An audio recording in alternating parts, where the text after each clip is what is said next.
Non mais Johan Verdier, vous savez, il est toujours au bout de sa vie, Johan Verdier.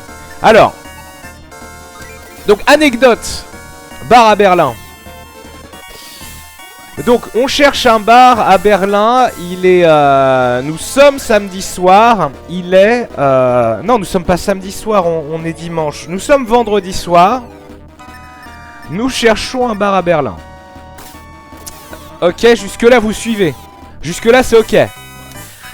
Donc le bar auquel on doit aller, que j'ai trouvé sur une appli nulle, est fermé, hein, bien entendu. Donc on commence à se diriger vers un autre bar qui est soi-disant à 10-15 minutes à pied. Et... mais qu'est-ce que merde. Et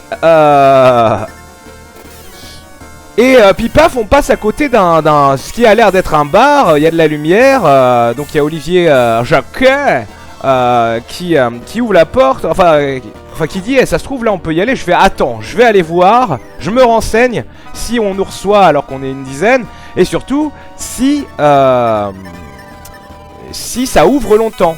Donc à ce moment là il est grosso merdo 1h du mat. Milo est décédé. Donc je vais voir le barman qui a l'air déjà complètement ébou.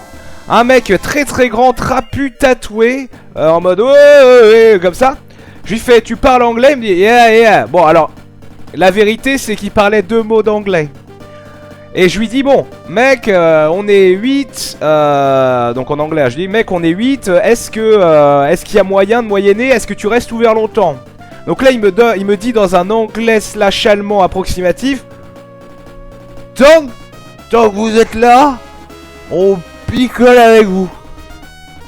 Donc bon, là je ressors, je dis bon ça a l'air ok, on y va. Donc on rentre, et là bon, on s'installe, paf, tout le monde se met sur une table. Je leur dis attention, si on reste à table on nous servira jamais. Donc venez au comptoir. Donc là j'ai Olivier et Marie qui est avec moi au comptoir. On se pose au comptoir. Et donc c'est parti, on est posé. Donc je commence à regarder ce qu'il a. Je me lève et tout. On regarde, oui il y a l'air d'avoir des cocktails machin. Enfin ça a l'air ok. Et donc là le barman bourré revient vers moi. Et je lui dis bon qu'est-ce que t'as de fort en cocktail? Qu'est-ce qui se passe? Qu'est-ce que tu nous proposes? Et là il nous regarde, il fait vous allez boire de la bière. Et là il va à sa tireuse. Il commence à tirer 3 bières en s'en foutant partout. Il prend les 3 chopes avec ses bras de bûcheron. Et paf, les 3 bières sur le comptoir. Et voilà. Donc bon alors on boit de la bière. Et puis il repasse. Et puis là je lui dis ouais c'est quoi ta bouteille de tequila? Elle a l'air craquée.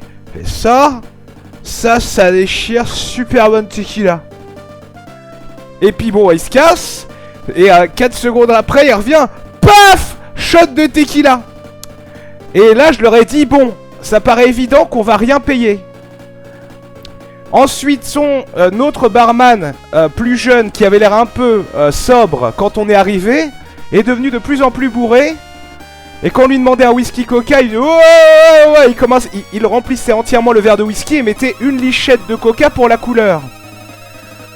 Ensuite, bon, des flics sont arrivés, des gens fumaient, je ne comprends pas. Et il semblerait en fait, parce qu'ensuite j'ai parlé à une serveuse vénézuélienne. Alors c'était pas évident qu'elle était serveuse tellement elle avait l'air de rien foutre pendant que tout le monde était en train de se bourrer la gueule et de passer derrière le bar. Et en fait c'était l'ouverture du bar. C'était la première fois que ce bar ouvrait. Donc, si on considère qu'on a terminé à 7h du matin, tous rebous, que certains sont repartis avec des pichets, des verres, des bouteilles, et que personne n'a rien payé, je pense que nous avons vécu la soirée d'ouverture et de fermeture de ce bar. Une perte sèche de 5000 € minimum. C'était le meilleur bar de l'univers. Donc voilà.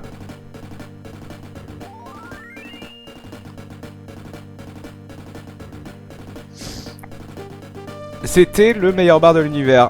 Alors,